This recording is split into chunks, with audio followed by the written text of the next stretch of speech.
Now it's Mother Nature's turn to do her magic. I think I've done all I can to create the infrastructure. Now just plants have to be plants and grow. Here's one bed I just finished. There's peppers, eggplants, and these two cages here have ground cherries. Here my main beds, there's tomatoes, there's peas. Once these peas are finished shortly, I'm going to remove these cage and I'm just going to compost this from that compost, which should be ready in 2-3 weeks. So I'll just cover this whole bed, mulch it, and then this will be a winter bed, which will be covered up with cold frames. Here's another trellis system. So we have all along the bottom is tomatoes. There's one here. There is a small little watermelon. We'll see if that comes up. There's 2 beans here that should come up here. Over here we have 3 cherry tomatoes. I still got to finish the lines for these trellises. And then over here is another watermelon. So maybe I'll be able to get the watermelon to climb up here. This bed, this row here, will be future beds for next year. But right now there's some sunflowers, there's clover, there's amaranth, and there's daikon radish, which I didn't get any radishes, but I'm getting flowers and just getting the sugars into the ground. Asparagus L along there. And then here we have this trellis that I kind of just whipped together. But there's going to be greens. There's already greens planted here. There's pole beans that are going to climb up here and make a wall over here. In front of the greens is Malabar spinach. So I'm going to have this guy climb up over here and then create the roof to the structure. So it'll be a nice area where we can sit down.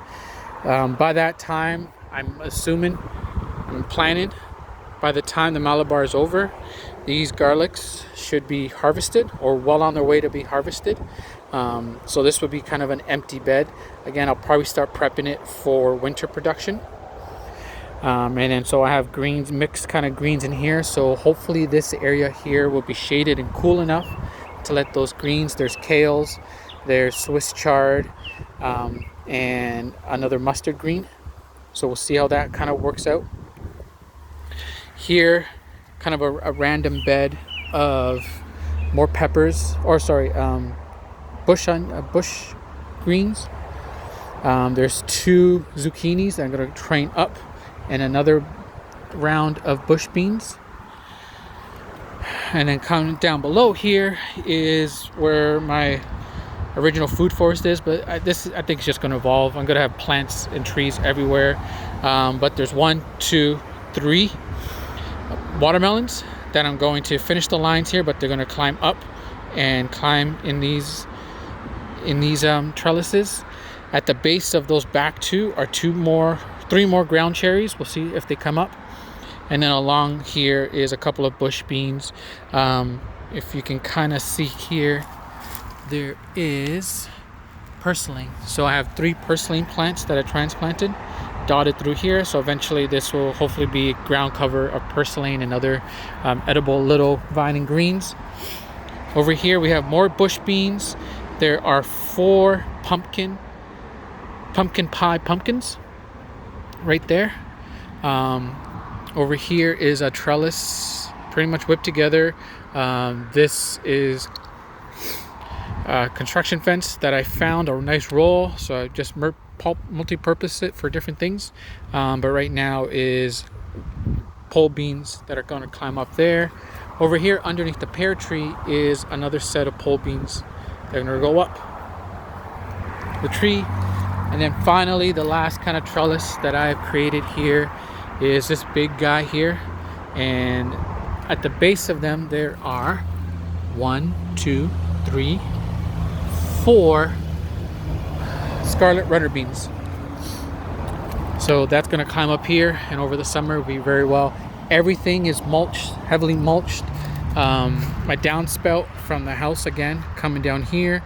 And the past couple days of raining, I've been able to watch the rain water actually come out through here. So eventually I'll be able to direct this water more purposely. This area in here, I'll probably next year start develop it to do corn. So this will be my small little cornfield. I'll do a retaining wall, build up the soil to level it, nice deep compost. And then I'll be able to, and then have that water actually go along there, just divert it here and then continue down here. But that I'm going to create a nice level swale, so then it will overflow back over here down into the lower area. But that water, when it does rain, should hydrate all the corn.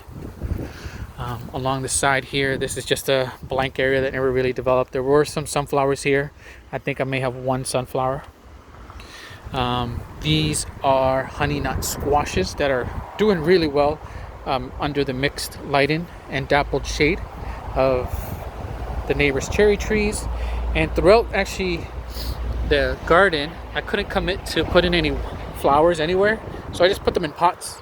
And throughout the garden, there's these flower pots of golden marigolds and another wildflowers. So I'm going to be creating a couple more wildflower pots and dot them throughout the garden. Again, I can't commit to where I want to put flowers, so I figured in pots is great. These are my potato plants. And then composting. Right now, top composting. So this is bokashi mixed with my reservoir of wood chips there.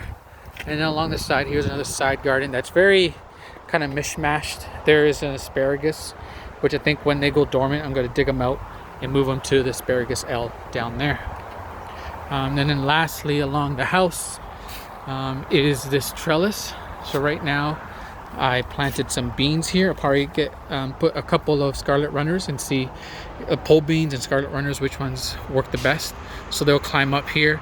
If they're successful and they start climbing, then I'm going to extend the trellis across the window here and maybe 3 feet out. And I'll probably just use, again, just put a couple of wood poles outward 3 feet and then just use twine. Do a twine mesh to keep it lightweight but strong enough, so I don't have to fully commit to making a permanent structure here. Eventually this will be a nice deck with a covered roof and trellis eventually, but for now there's a bok choy that's going to seed. I gotta water this. There's some red amaranth in here, the beans along the back there, but I gotta remember to water that. And then finally, this is a fig tree my parents gave me. It's coming along very good. In the winter time, I'm probably going to create a nice little dome structure for the fig tree and put some a cylinder of leaves around it and then a plastic dome, and that should hopefully protect it over the winter time. And this is just mulch. There's really nothing growing in here. I've had a hard time with insects, so I'm just going to keep this mulch, keep building the soil up, because eventually I do want it to come up maybe another 12 inches. And that's it. This is a little lemon balm planter. Lemon balm's coming up nicely. And then along here is sunchokes. There's a random potato that I missed to harvest. There is some Maximilian sunflowers down there. Artichoke sunflowers here. So in the summertime, this should be nice and tall, cast a little bit of shade here, but we should have some yellow flowers there. Pretty awesome. Okay, thanks for watching. Bye.